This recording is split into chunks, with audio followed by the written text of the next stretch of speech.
Hi everyone, good morning. This is Isabel and I'm the owner at Horsehair Designs, and I'm here today sharing a little tutorial with you with working with horsehair braid this morning. And I'm sharing this because I've had quite a few people ask me within the last 24 hours about using horsehair braid and what it looks like and everything else. Now this is just one sample of horsehair braid, and well, I'm showing this one sample because this is actually what I'm using right now to finish two tops that I have. I'm working on yellow neoprene. Now yesterday I showed part of the design I was doing with the finished with it done, and this is what I used. This one is not very stiff. It comes in soft, and it comes in stiffer type. It is a nylon type material. It's crinoline, what is used on those underskirts, those slips, to make your skirt puff out some. It is the same type of material, just closely woven. Alright, like I said, this is 1/2 inch. It goes in various widths, 1 inch, 2 inch, 6 inch, 7 inch, various widths and firmness or softness.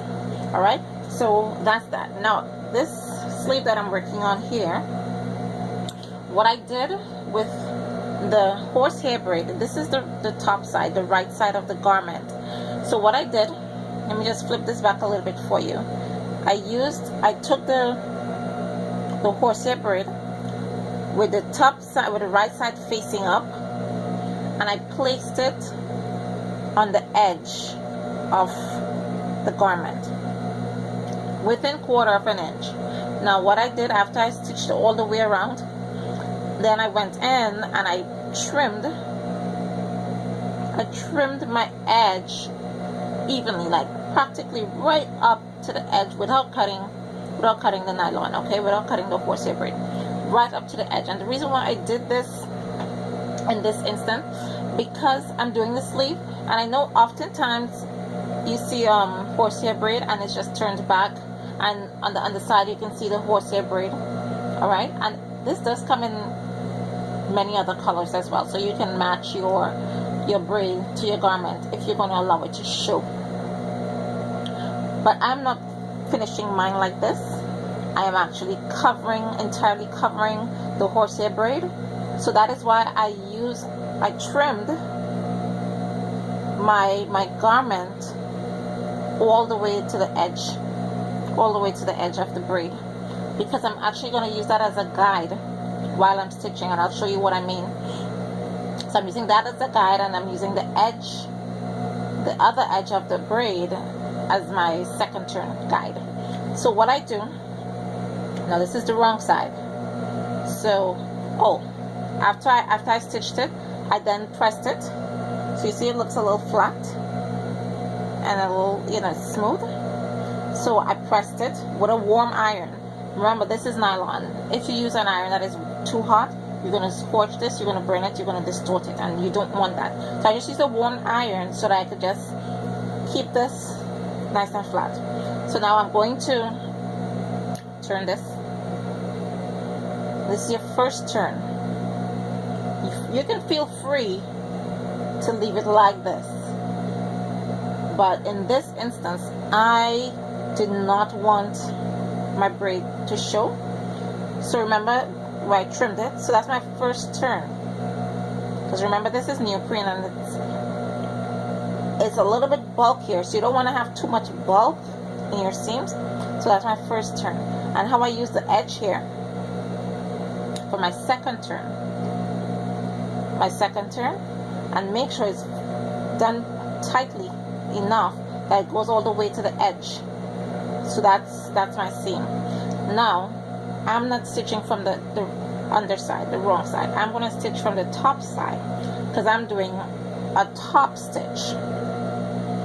So how you work that effectively is that when you turn your seam, your thing twice, your hem twice, so now you can see the ridge kind of showing through there.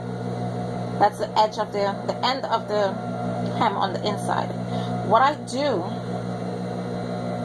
what I do, because this is a finished edge on the I'm sorry guys, on the horsehair braid, it's a straight edge. So what I do as a guide, see, I can pass my hand and I can feel where the hem ends, and then I'm going to put my needle in and lower the foot. Okay, so it's in there. So as I sew all the way along, I can always feel where my hem is. Alright, so I'm just going to start the stitching and I'm going to show you. So you back stitch a little bit. I'm also using a slightly longer stitch length for this hem because of the fabric, the thread will be suppressed a little bit. It will be in there. So I don't want it to be all the way in. I still want the stitching to show, the thread to show. So I use a longer stitch so it doesn't go all the way through in. Alright, so as I go, I fold, make sure it's nice and all the way up. So then I use my hands again and I stitch and I stitch, and then I go in, make sure it stays the same, make sure it's even, and I stitch and I stitch and I stitch all the way. So that's the stitching. Alright, and what I want to do is show you the other sleeve that is finished. So that's it, finished, stitched, and that's what the inside looks like, the wrong side of the sleeve, the hem. So my horsehair braid is inside, it's not visible. So the fact that I had white horsehair braid on a yellow shirt didn't matter too much because it's not going to show. Alright, this is just one way of doing it. I mean, I do it various ways. So that's it. I'm going to show the shirt when I'm done with the other sleeve. I'll show it in a still picture for you guys. Alright, bye.